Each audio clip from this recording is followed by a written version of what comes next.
Saya berdoa Anda dalam keadaan yang sehat, bahagia, dan bersuka cita. Haleluya. Mari Bapak Ibu Saudara, sebelum kita memulai ibadah kita pada pagi hari ini, kita mau bersatu di dalam doa. Bapa yang baik, terima kasih Tuhan. Kami mengucap syukur buat kasih dan anugerah-Mu Tuhan di dalam kehidupan kami. Kalau kami masih boleh ada sampai dengan pagi hari ini, kami percaya semua hanya karena kebaikan-Mu di dalam kehidupan kami. Bapa, kiranya Kau urapi setiap kami, jamah setiap kami pada pagi hari ini Bapa. Kami siap untuk memuji-Mu, kami siap untuk menyembah-Mu Tuhan, mendengarkan firman-Mu. Kau urapi hamba-Mu yang akan memberitakan firman-Mu pada pagi hari ini. Biarlah setiap firman yang disampaikannya boleh menjadi rema di dalam kehidupan kami Tuhan. Dan kami boleh menjadi pelaku-pelaku firman-Mu Yesus. Terima kasih Tuhan.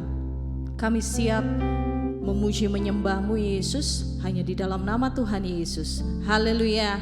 Amin. Haleluya, terpujilah nama Tuhan. Mari Bapak Ibu Saudara, kita sama-sama mau naikkan pujian ini. Ku masuki gerbangnya dengan hati bersyukur. Amin. Ku masuki gerbangnya dengan hati bersyukur, halamannya dengan pujian. Kataku hari ini harinya Tuhan, ku bersuka sebab Dia kirangkanku. Ku masuki gerbangnya dengan hati bersyukur, halamannya dengan pujian. Kataku hari ini harinya Tuhan, ku bersuka sebab Dia kirangkanku. Dia kirangkanku, Dia kirangkanku, oh Dia kirangkanku. Ku bersuka sebab Dia kirangkanku, oh oh. Dia kirangkanku, oh Dia kirangkanku. Ku bersuka sebab Dia kirangkanku. Haleluya. Mari kita menaikkan ucapan syukur kita kepada Tuhan. Ku masuki gerbangnya dengan hati bersyukur, halamannya dengan pujian. Kataku hari ini harinya Tuhan, ku bersuka sebab Dia kirangkan. Dia kirangkanku, Dia kirangkanku, oh Dia kirangkanku. Ku bersuka sebab Dia kirangkanku, oh oh. Dia kirangkanku, oh Dia kirangkanku. Ku bersuka sebab Dia kirangkanku. Dia kirangkanku, Dia kirangkanku, oh Dia kirangkanku. Ku bersuka sebab Dia kirangkanku, oh oh. Dia kirangkanku, oh Dia kirangkanku. Ku bersuka sebab Dia kirangkanku. Ku bersuka sebab Dia kirangkanku. Ku bersuka sebab Dia kirangkanku. Haleluya. Kasih yang begitu besar, lebih kuat dari dosa.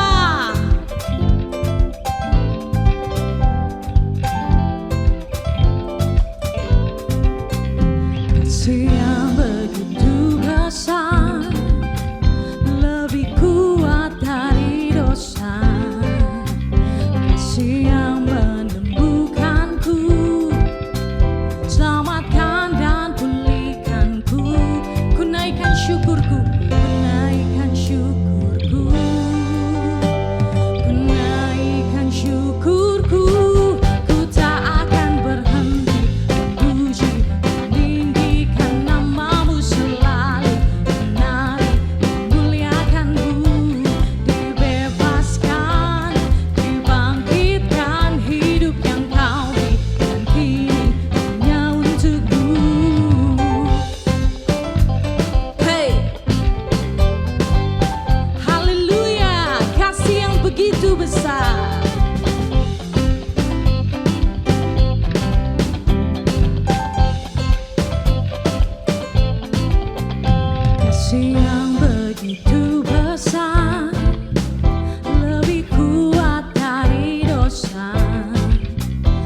Tuhan.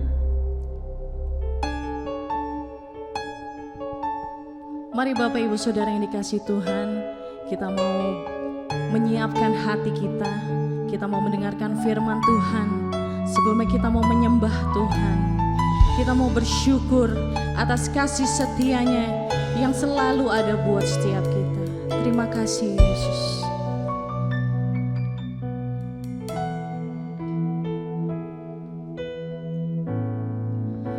Bersyukur selalu bagi kasih-Mu di dalam hidupku.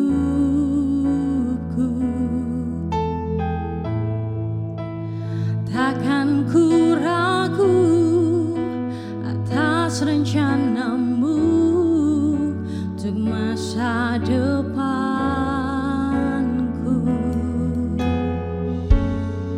Sebagai Bapa yang baik, takkan pernah Kau melupakanku.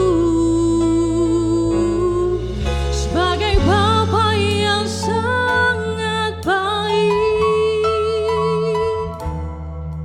takkan pernah Kau meninggalkanku.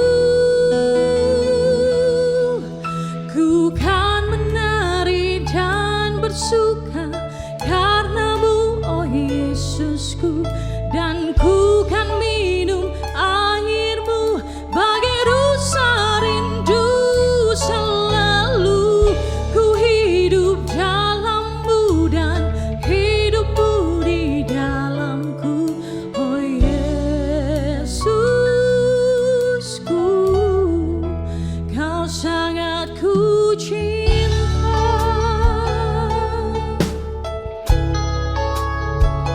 Oh,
I sing praises to your name, oh Lord, praises to your name, oh Lord, for your name is great and worthy to be praised.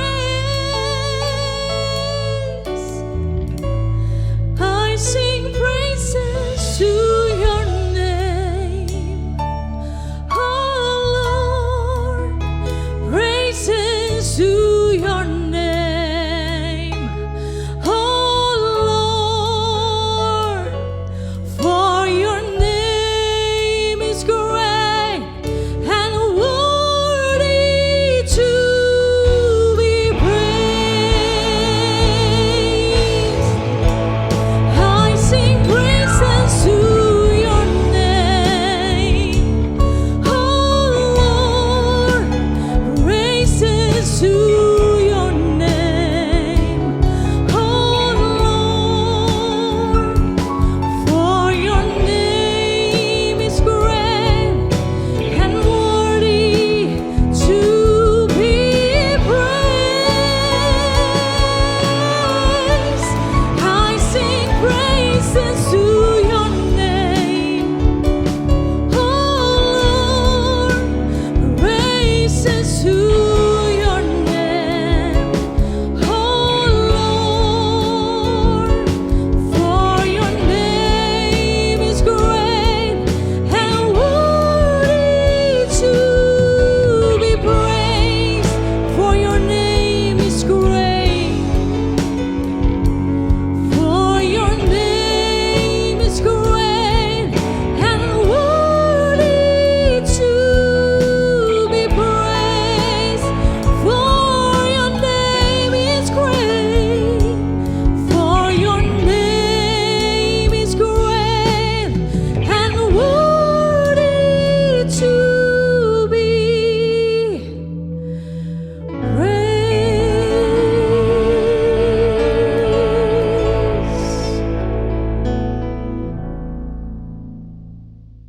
Shalom, selamat pagi jemaat Love Church yang dikasihi Tuhan Yesus Kristus. Selamat hari Minggu dan selamat beribadah.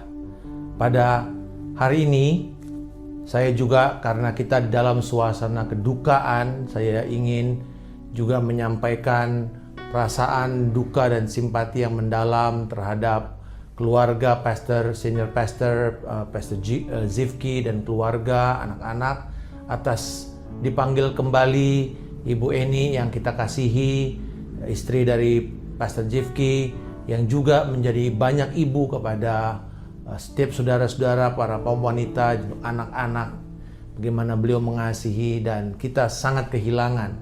Kita begitu berduka, kita begitu sedih dalam hal ini.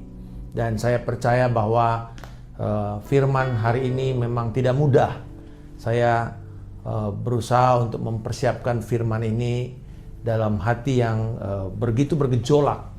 Tapi kita percaya bahwa firman Tuhan adalah sumber dari penghiburan kita. Hari ini saya ingin memberi judul sebagai penghormatan juga dan penghiburan kepada jemaat Love Church yang dikasihi Tuhan Yesus Kristus. Saya beri judul Kasih, Kehilangan, dan Ratapan. Kita akan melihat firman Tuhan dari 2 Samuel pasal yang pertama, ayat yang ke-17 hingga ayat yang ke-27.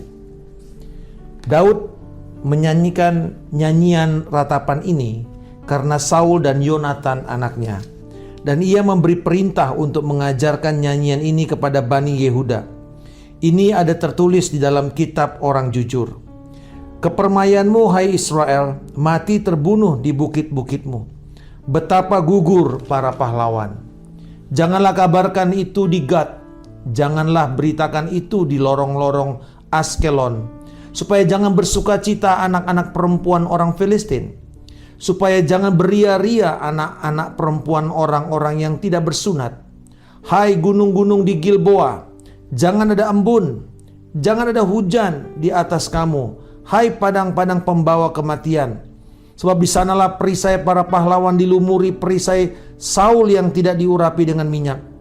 Tanpa darah orang-orang yang mati terbunuh, dan tanpa lemak para pahlawan, panah Yonatan tidak pernah berpaling pulang, dan pedang Saul tidak kembali dengan hampa. Saul dan Yonatan orang-orang yang dicintai dan yang ramah dalam hidup dan matinya tidak terpisah. Mereka lebih cepat dari burung Raja Wali. Mereka lebih kuat dari singa. Hai anak-anak perempuan Israel, menangislah karena Saul yang mendandani kamu dengan pakaian mewah dari kain kirmizi, yang menyematkan perhiasan emas pada pakaianmu. Betapa gugur para pahlawan di tengah-tengah pertempuran. Yonatan mati terbunuh di bukit-bukitmu. Merasa susah aku karena engkau, saudaraku Yonatan. Engkau sangat ramah kepadaku. Bagiku cintamu lebih ajaib daripada cinta perempuan. Betapa gugur para pahlawan dan musnah senjata-senjata perang. Kita berdoa. Bapa di sorga, kami mengucap syukur pada pagi hari ini. Terima kasih Tuhan, bahwa firman-Mu ini akan menyatakan kepada kami kebenaran yang akan menuntun kami kepada Kristus. Terima kasih untuk anugerah-Mu. Dan kami berdoa biarlah kiranya firman ini akan menjadi penghiburan dalam kami mengalami kedukaan dan ratapan. Engkau menguatkan kami. Di dalam nama Tuhan Yesus Kristus kami telah berdoa. Amin. Bapak Ibu saudara sekalian yang dikasihi Tuhan Yesus Kristus, ini adalah sebuah puisi atau sebuah nyanyian. Karena pada waktu pemuda Amalek yang melaporkan tentang kabar kematian dari Saul dan Yonatan ketika terjadi perang di Ziklag, pada waktu itu Daud menerima berita itu, dia menangis. Nah, kita tahu bahwa di sini ada perasaan campur aduk sepertinya.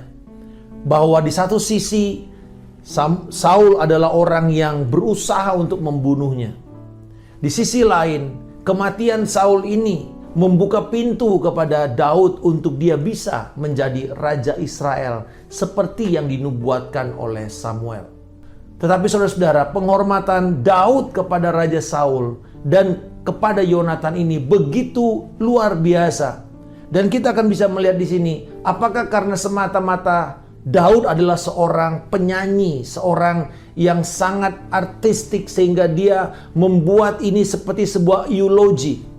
Tetapi saudara-saudara, saya percaya bahwa ratapan ini menjadi sebuah ratapan bukan hanya kepada pribadinya, tetapi ini kemudian menjadi sebuah ratapan nyanyian kepada bangsa Israel sebagai sebuah ingatan.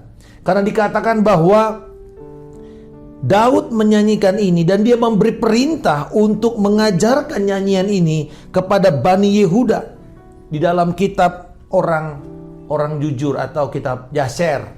Ini antologi dari kumpulan sejarah-sejarah yang ada di dalam kehidupan orang Yahudi. Nah, saudara-saudara, pertanyaan pertama, mengapa ini dibuat di dalam bentuk puisi? Saya percaya bahwa sebuah puisi itu tidak bisa kita pelajari hanya dengan sekedar menyelidiki kata-katanya. Kita mesti merasakan. Dan saya percaya bahwa ketika ada kedukaan seperti ini, kita tidak bisa sekedar menganalisa logika dan pengetahuan serta informasi-informasi tentang meninggalnya seseorang, alasan dia dipanggil Tuhan, dan seterusnya. Tetapi kita perlu merasakan, saudara.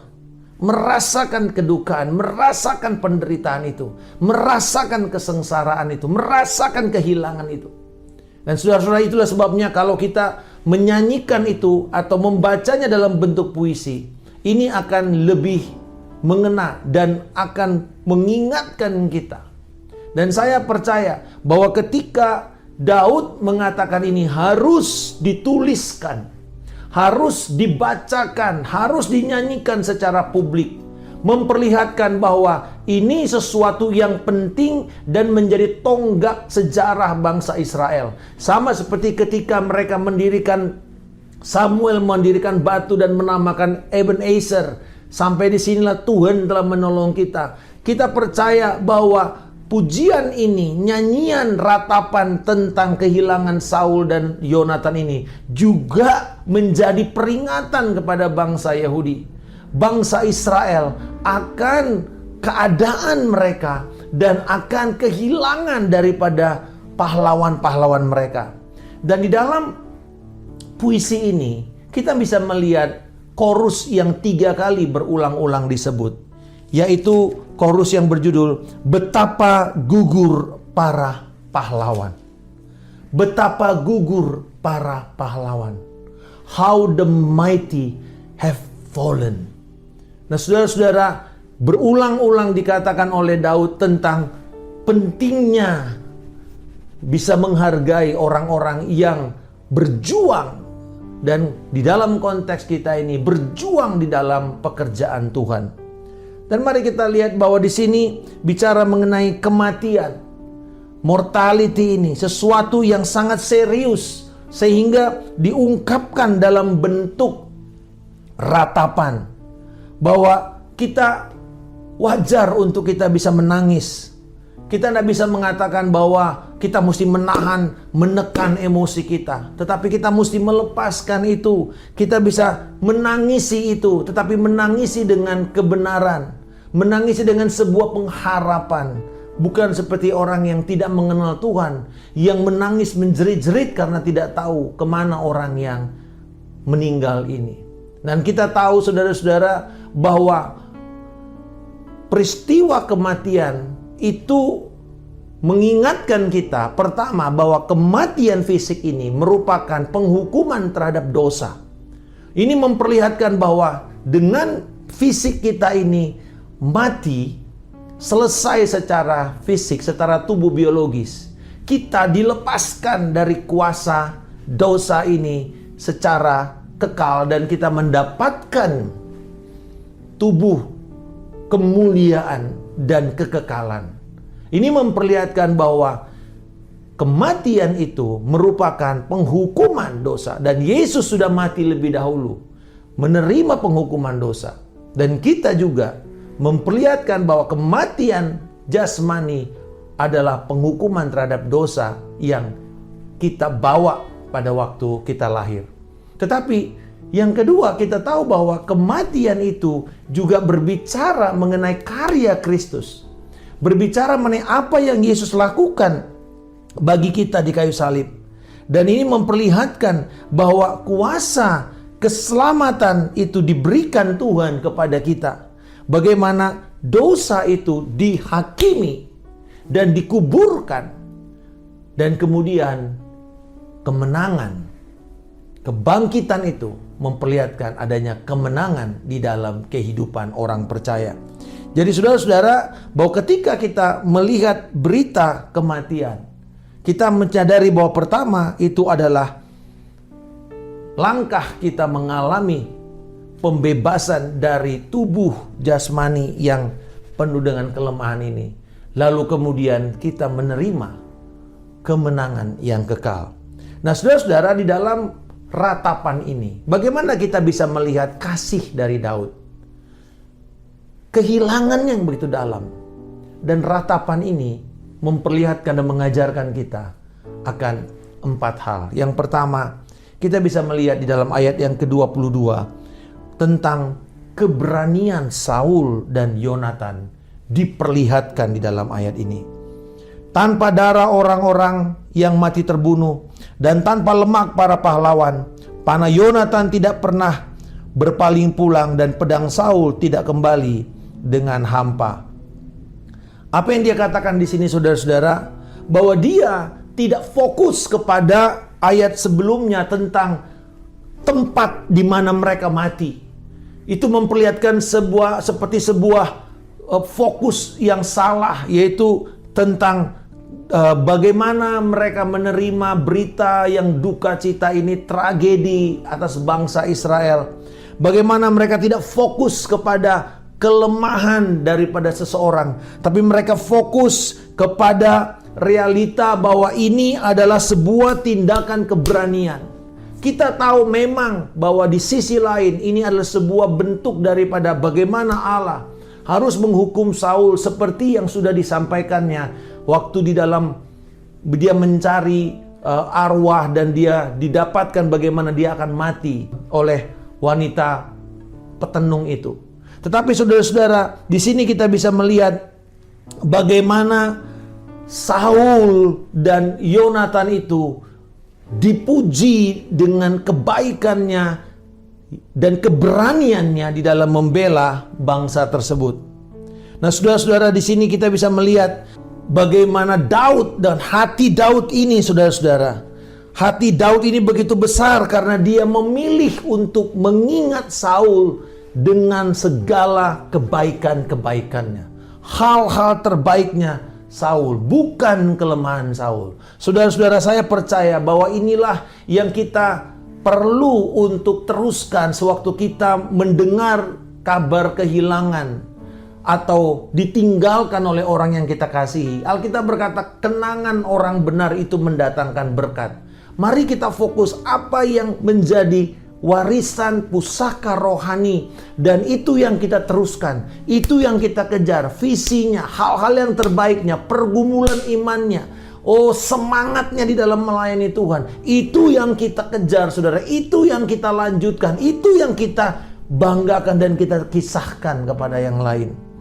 Daud telah memilih untuk melihat hal yang hebat dari Saul dan Yonatan, keberanian mereka. Dan saya percaya ini merupakan gambaran dari hati Allah, bahwa dia melihat bukan kepada kelemahan kita, tetapi kepada karya yang sudah dia lakukan kepada kita, penebusannya. Sehingga kemudian dia selalu melihat kemenangan Kristus itu yang menjadi dasar kita berhadapan dengan Allah. Dan saya percaya bahwa ini akan mengingatkan kita senantiasa bagaimana Allah memandang manusia yang telah ditebusnya. Bukan melihat atau fokus kepada kegagalan, tetapi Tuhan melihat kepada keberhasilan Kristus di dalam hidup kita. Jangan menyerah dengan pergumulan yang sedang kita alami saat ini. Biarlah Kristus yang dinyatakan dan kita datang dengan sebuah confidence mendekat kepada Allah. Bukan karena kerohanian, bukan karena kesalehan kita, tetapi karena karya Kristus yang sudah selesai di kayu salib untuk kita. Yang kedua, saudara-saudara, di dalam ayat 23, yaitu kesatuan dari Saul dan Yonatan itu dipuji, saudara. Dikatakan dalam ayat yang ke-23, Saul dan Yonatan, orang-orang yang dicintai dan yang ramah dalam hidup dan matinya, tidak terpisah. Mereka lebih cepat dari burung rajawali, mereka lebih kuat dari singa. Oh saudara, Saul dan Yonatan dikatakan begitu dikasihi, begitu dicintai. Daud bisa saja mengingat akan kejahatan daripada Saul. Tetapi saudara-saudara, di sini kita tahu juga bahwa Saul dan Yonatan itu juga sebenarnya sedang mengalami friksi di dalam keluarga mereka. Karena Yonatan komitmen dengan Daud, sementara dia seperti berseberangan dengan bapaknya. Dia lebih mendukung Daud, sementara Daud sedang menjadi musuh daripada bapaknya. Daud tetap mengatakan kebenaran, yaitu bahwa mereka bersatu. Yonatan dan Saul adalah pahlawan yang dicintai oleh bangsanya. Mereka tetap bersatu, saudara-saudara. Daud mengambil posisi menghargai otoritas yang dia miliki. Daud bisa saja mengatakan apa adanya, tetapi itu akan menyakitkan hati bangsanya. Dan dia memilih untuk memfokuskan kepada apa yang memang menjadi berkat kepada bangsa Israel. yaitu kesatuan Yonatan dan Saul di dalam membela kehormatan bangsanya. Mereka maju berperang bersama-sama dan mati di medan peperangan bersama-sama. Ini satu hal yang luar biasa, saudara. Mengajarkan kepada kita, sekalipun mungkin kita di dalam gereja, di dalam berjemaat memiliki perbedaan pandangan dengan otoritas kita, tetapi ketika kita berjalan bersama-sama di dalam melakukan, menggenapi visi Allah, kita fokus kepada kesatuan, kita fokus kepada saling mengasihi, saling menghormati, saling merendahkan diri kita satu sama lain, dan menghormati otoritas kita. Dan yang ketiga, saudara, dikatakan dalam ayat yang ke-24, bukan hanya tadi mereka menghormati keberanian dari Saul dan Yonatan. Daud mengajarkan kepada umat Tuhan untuk menghormati akan kesatuan yang ada di dalam kepemimpinan kerajaan ini. Tetapi yang ketiga, dia berbicara mengenai kesejahteraan, kemakmuran yang dibawa oleh Saul kepada bangsanya di dalam pemerintahannya. Ayat yang ke-24 dikatakan, "Hai anak-anak perempuan Israel, menangislah karena Saul yang mendandani kamu dengan pakaian mewah dari kain kirmizi, yang menyematkan perhiasan emas pada pakaianmu." Betapa gugur para pahlawan. Saudara-saudara, di sini kita bisa melihat gambaran kemewahan wanita-wanita Israel. Gambaran mereka mendapatkan kesejahteraan oleh karena kepemimpinan Saul di dalam bangsa itu.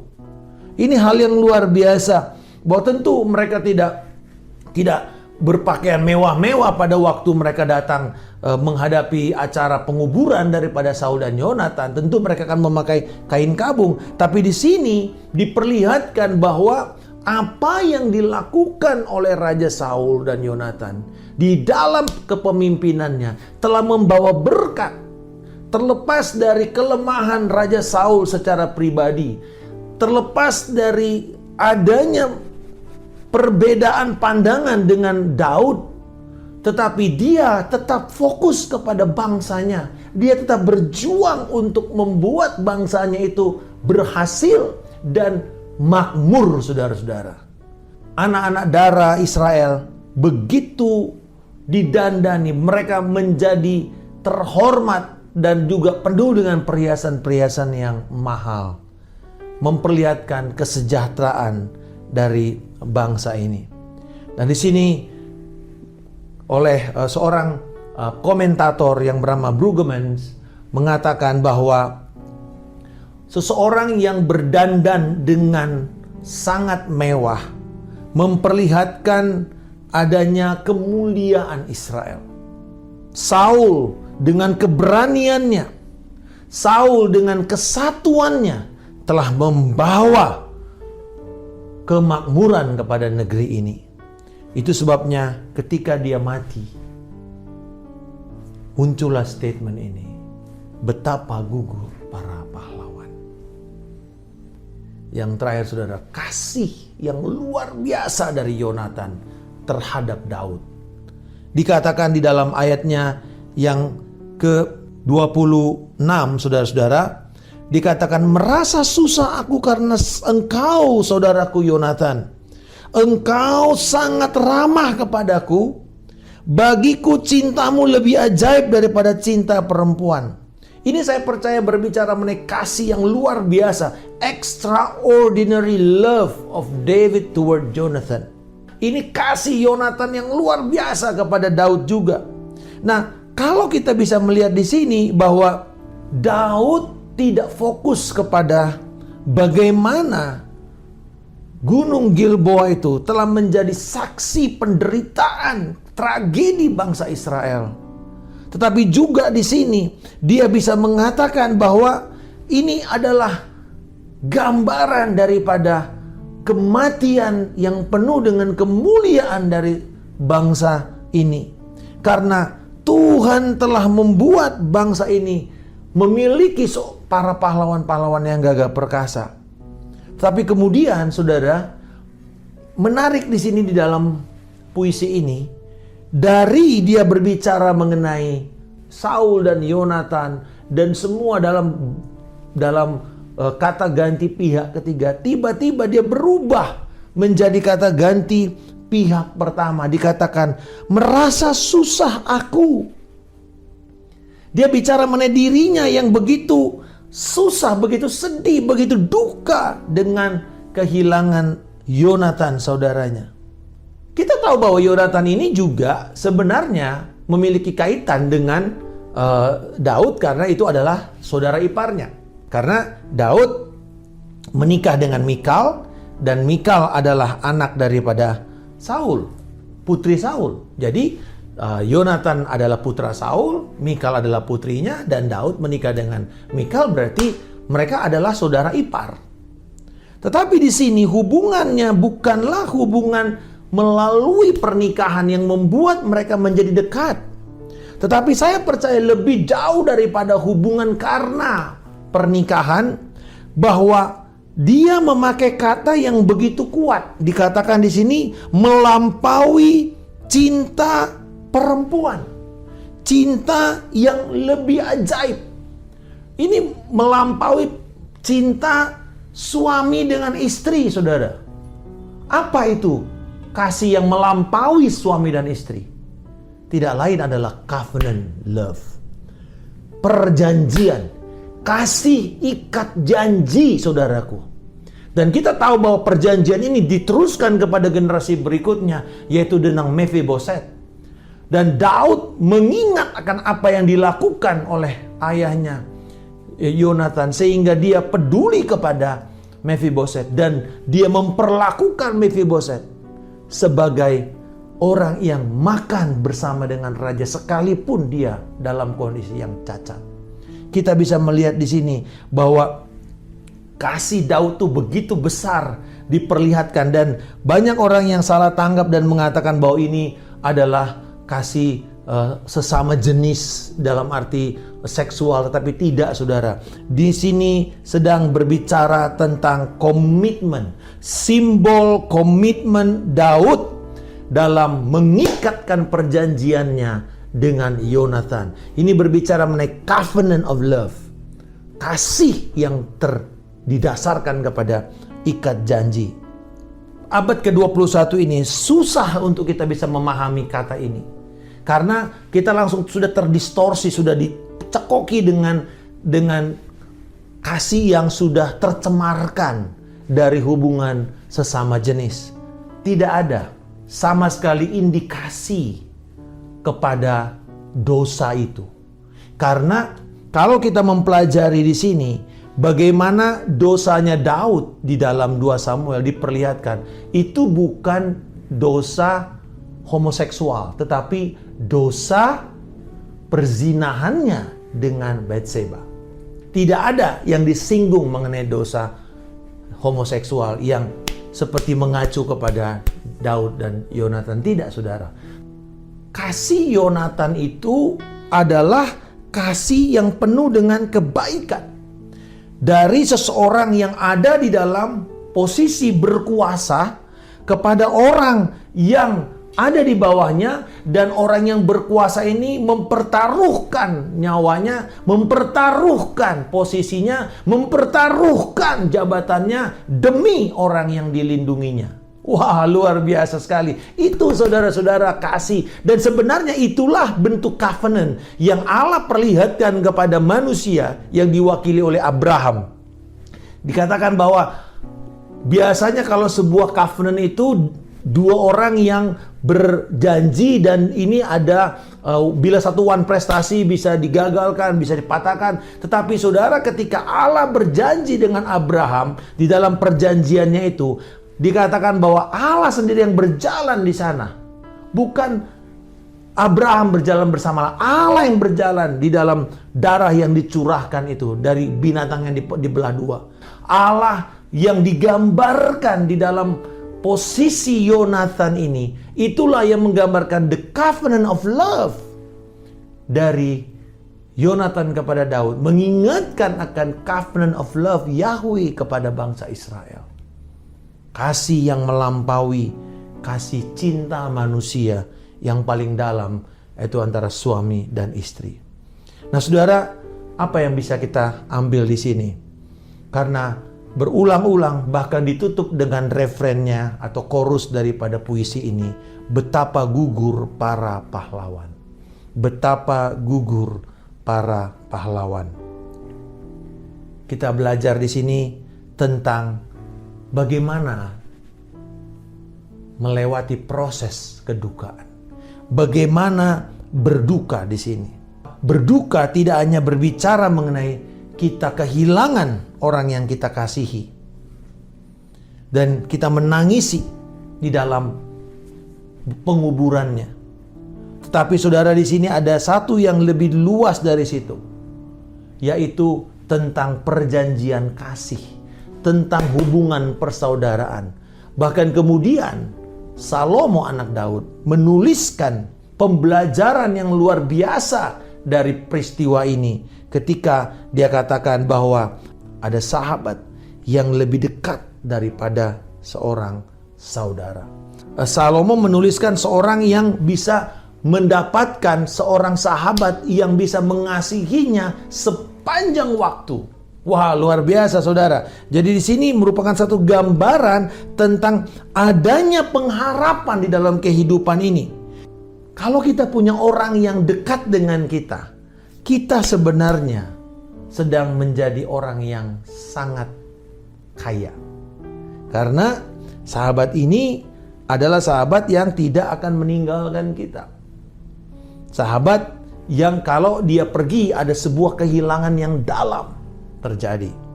Tentu di dalam konteks kedukaan ibu almarhumah Eni, ini adalah sahabat yang paling dekat terhadap Pastor Zivki.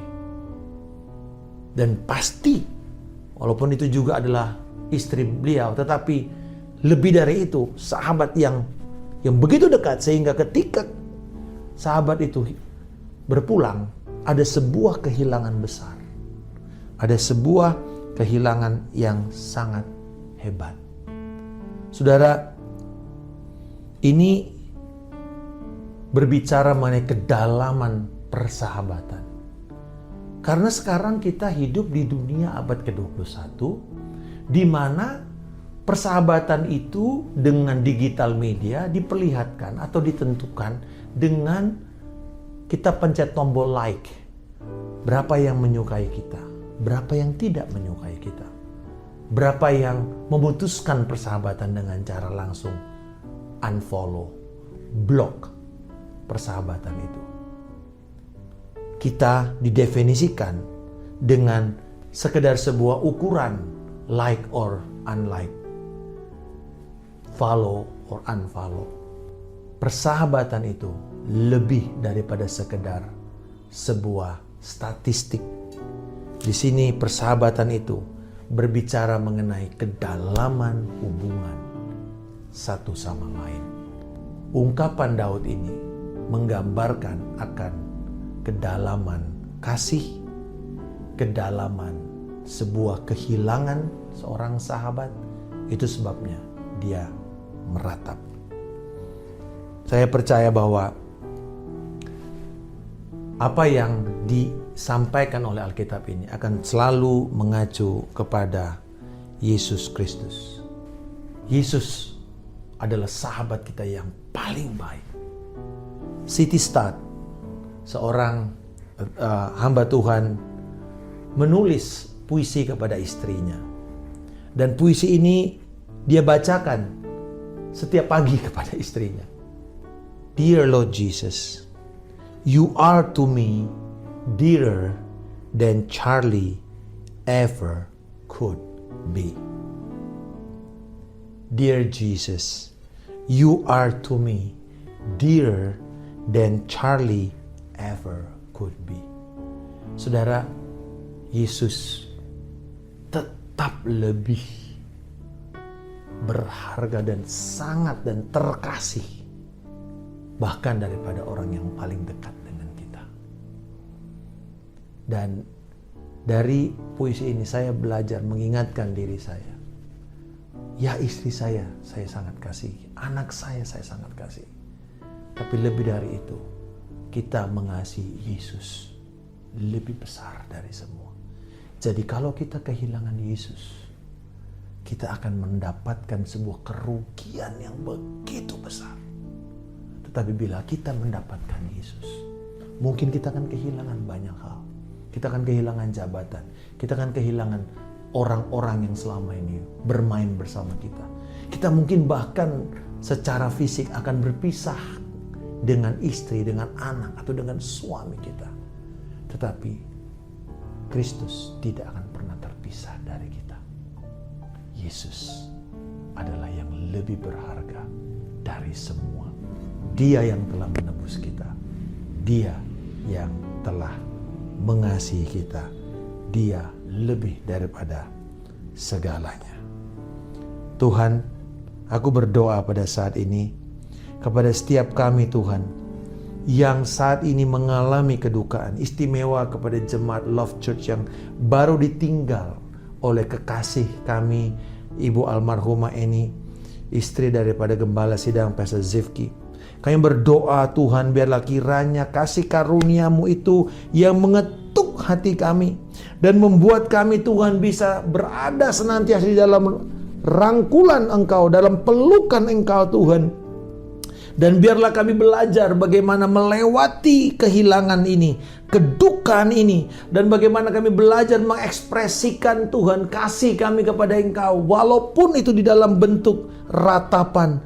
Tapi biarlah Tuhan kami menemukan diri kami Tuhan dibawa mendekat kepada Kristus Yesus. Dan biarlah bahkan ketika kami menemukan kekuatan ini Tuhan, kami bisa berbagi kepada orang lain bagaimana Tuhan yang menjadi kekuatan dan perlindungan. Dan diberkatilah jemaat Love Church, berikan mereka kekuatan, penghiburan, dan tetap sukacita di tengah-tengah kesulitan ini. Dan biarlah Tuhan, kami akan terus menghargai Tuhan keberanian daripada Ibu Eni waktu melewati masa-masa sulit dalam penderitaannya. Oh, bagaimana kesetiaannya bersama dengan suaminya dan anak-anaknya. Bagaimana Tuhan cintanya ini Tuhan. Dan juga bagaimana berkat yang mereka salurkan melalui kehidupan pernikahan mereka, kehidupan keluarga mereka, kehidupan pelayanan mereka kepada banyak orang lewat firman yang mereka beritakan, mereka saksikan, mereka sampaikan Tuhan. Dan Tuhan, lebih dari itu kami juga berdoa bahwa biarlah kiranya Tuhan kasih yang luar biasa dari Yesus itu, oh Tuhan, akan dinyatakan melalui jemaat ini. Di dalam nama Tuhan Yesus Kristus, berkati Tuhan jemaat Love Church yang Engkau kasihi.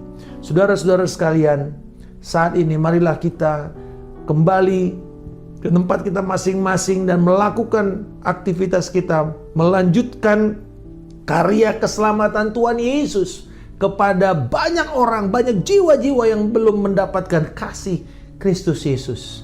Dan terimalah berkat dari Tuhan. Tuhan yang memberkati engkau dan Tuhan yang melindungi engkau. Tuhan yang membuat wajahnya senantiasa bersinar atas engkau dan memberikan engkau kasih karunia-Nya. Tuhan akan menghadapkan wajahnya dan memberikan kepada engkau damai sejahtera yang melampaui segala akal dan pikiran. Kebenaran, sukacita, dan damai sejahtera oleh Roh Kudus penuh dan melimpah dalam hidupmu. Kasih karunia daripada Allah Bapa, cinta kasih daripada Tuhan kita Yesus Kristus, persekutuan yang indah, erat, dan manis dengan Roh Kudus yang menyertai kau dari sekarang sampai Tuhan Yesus Kristus datang kedua kalinya menjemput kita di awan kemuliaan, membawa kita masuk dalam pernikahannya dan memerintah dalam kerajaan damai-Nya sampai ke Yerusalem baru, langit dan bumi baru. Di dalam nama Tuhan Yesus Kristus kami telah berdoa dan mengucap syukur. Haleluya. Amin. Tuhan Yesus memberkati. Shalom dan selamat beribadah.